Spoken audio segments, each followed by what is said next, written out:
2010s saw the launch of not only A24 as a horror movie studio, but also director Robert Eggers, who would release two movies in the decade, two of which are considered the best of the decade. The Lighthouse, which is my personal favorite horror movie of the 2010s, and this one, The Witch, or The VVitch, if you're trying to be sarcastic.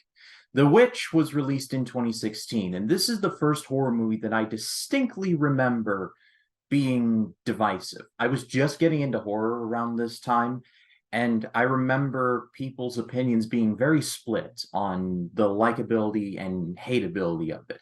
Some people just really didn't like it, others loved it. Now, having seen it, I don't love it, but I respect it more than I like it, if that makes any sense at all. It's a bit of a mixed bag. The movie takes place in the 17th century Massachusetts. It's a New England folktale as it is built. This family living in the middle of nowhere, Massachusetts, well, let's just say bad things begin to happen to them. And it is widely believed that one of the daughters, named Thomason, played by Anya Taylor-Joy, is a witch. And, well, it's all downhill from there. From the jump, Robert Eggers really had a style, like from the very beginning. Having now seen both The Lighthouse and this, you can clearly see where he was coming from and like where his style would be birthed and the structure of how he does his horror movies. I saw very similar beats between this and The Lighthouse. I'm not trying to compare the two, I'm just saying the story structures are very similar, even down to the ending where the protagonist laughs maniacally as something bad is happening to them.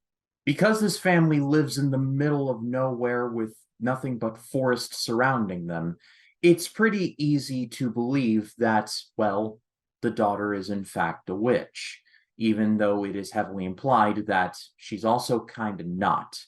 However, there is some very dark things going on that cannot be explained. The movie does a good job of not really giving you any straight answers. It really just paints with shades of gray, and I'm not just talking about the movie's color palette.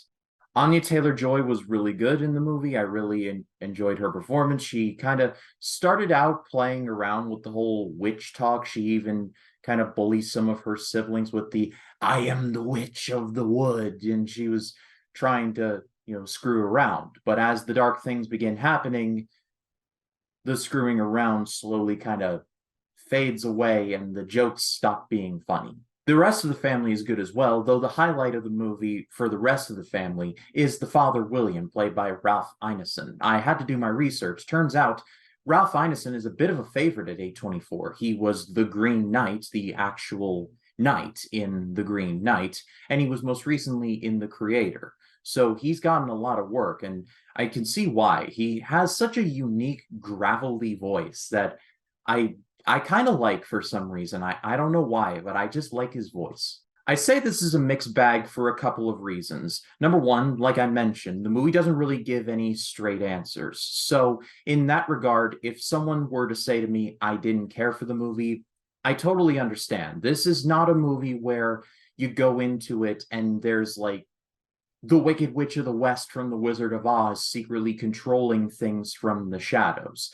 There is a witch in the movie, and you do see the witch on more than one occasion, and you do see the antagonist later on, closer to the ending. However, the movie doesn't really give up the ghost. It's really more implied than anything for about 90% of it. Not to mention the fact that this movie was based on actual folktales, along with actual dialogue and text taken from letters and diary entries from the era. So all the dialogue sounds like they're all doing a Shakespeare play in the Globe Theater in the 1600s. That can be a turnoff for some, I would imagine. I didn't mind it personally, though it was weird at times. Not all the time, just at times. So at the end of the day, this is not my favorite Robert Eggers movie. That's still The Lighthouse. But this is a more than worthy debut entry for Eggers, and if it's up to your mileage, I recommend it.